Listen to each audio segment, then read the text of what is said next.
Assalamualaikum warahmatullahi ta'ala wabarakatuh. Bismillahirrahmanirrahim. Alhamdulillahi rabbil alamin. Assalatu wassalamu ala asyrafil anbiya wal mursalin wa ala alihi wa sahbihi ajma'in. Ya, saya muliakan Ustaz Lee selaku moderator sesi pembentangan munakasyah ucapan daftar Presiden.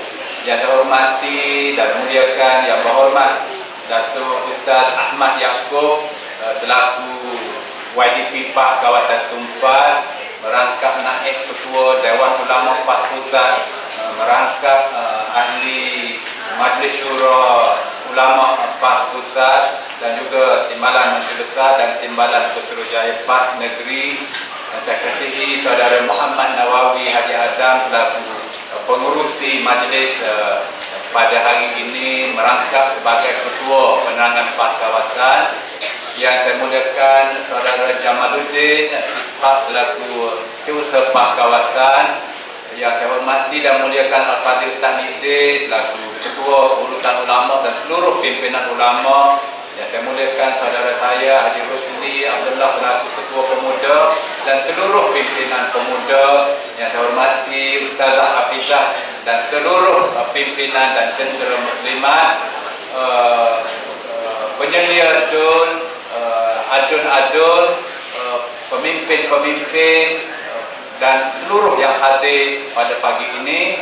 Alhamdulillah, kita bersyukur kepada Allah Subhanahu wa taala kerana pada hari ini kita dapat menjalankan dan memenuhi tugas dan tanggungjawab kita sebagai pimpinan PAS peringkat kawasan dan seluruh dalam kawasan Tumpat ini untuk memberi setengah hari kita untuk melihat kembali ucapan dasar Datuk Seri Presiden PAS di muktamar tahunan, muktamar sanawi PAS pada tahun 2009 yang berlangsung sebagaimana kita semua maklum di Shah Alam.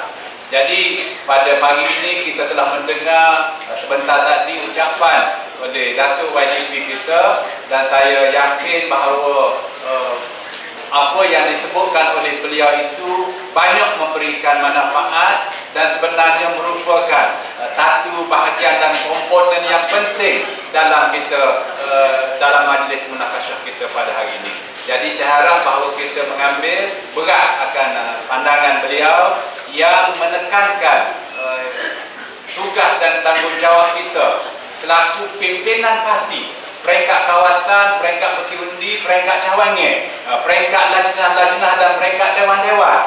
Dan kita mesti senantiasa menganggap bahawa walaupun PAS di Kelantan di kerajaan dah 20 tahun dah dan pernah jadi kerajaan tertentu dan PAS di Kelantan ni kuat, kerajaannya kuat, tetapi tugas parti, peranan kita sebagai penjawat-penjawat parti, kita sedikit sebanyak kena pisahkan daripada kerajaan yang ada. Sudah tentulah kita ada prinsip bahawa parti yang menguasai kerajaan, dasar parti yang menentukan dasar kerajaan, pimpinan parti yang mengisi pimpinan kerajaan. Tapi di masa yang sama, tugas parti yang terpisah daripada kerajaan itu mesti juga wujud. Tugas parti yang mana akan menuntut kepada kita untuk menganggap bahawa oleh kerana kita ini parti dan kita ini bukan kerajaan, maka tugas kita untuk parti, peranan kita untuk parti mestilah melibatkan pengorbanan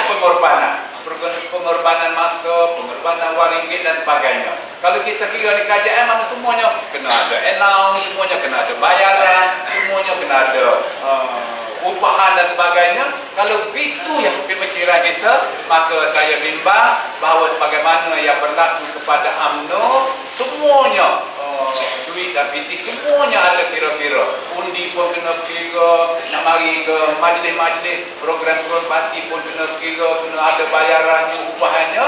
Kalau itulah penyakit kita, maka kesan buruk kepada kita akan jadi samalah dengan kesan buruk kejatuhan moral dalam parti UMNO yang kita tentang itu. Jadi hamba rasa poin itu mesti kita senantiasa ingat, dan kita sudah tentu tak boleh menafikan ciri-ciri tersebut ada. Ciri-ciri bahawa segalanya oleh kerana kita kerajaan, segalanya tangguh beres, semuanya boleh tangguh dan sebagainya.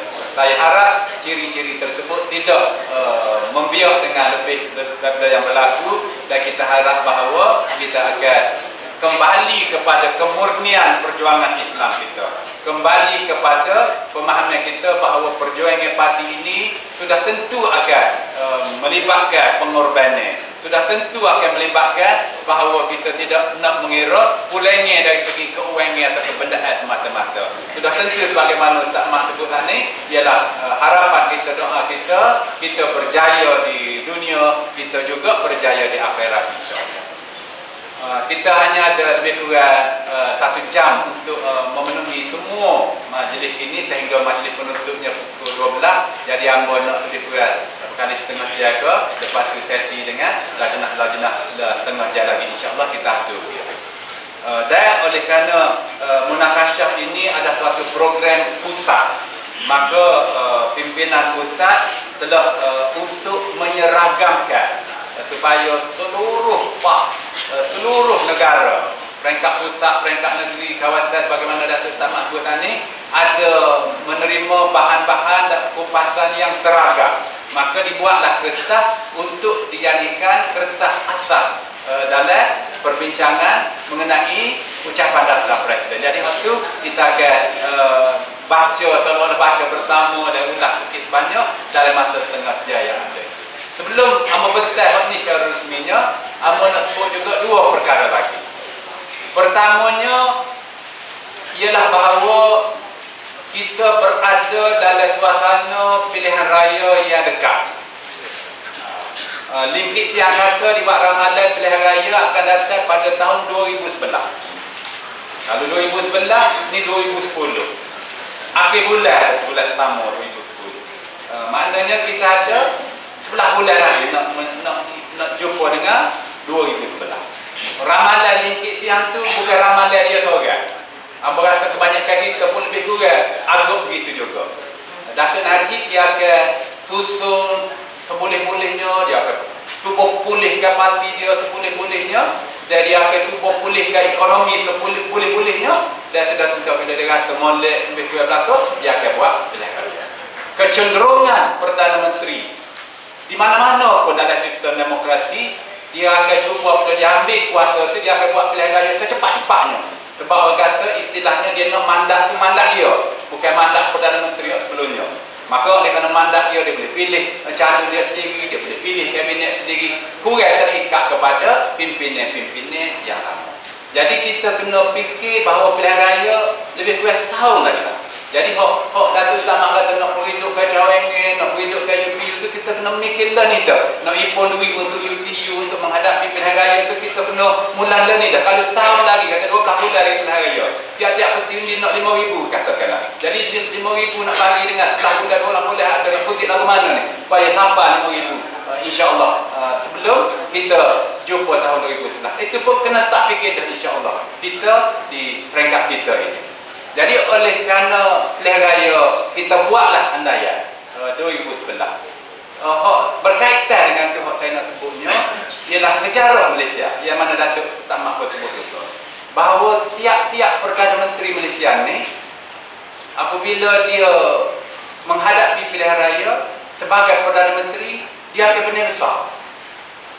Kalau nak bayar Tun Razak dia masuk jadi Perdana Menteri tahun 72, 73, 74 dia buat Barisan Nasional, benar besar oleh Barisan Nasional. Bapah pun ada Barisan Nasional tahun 74. Dia mati 75, Hussein On jadi Perdana Menteri.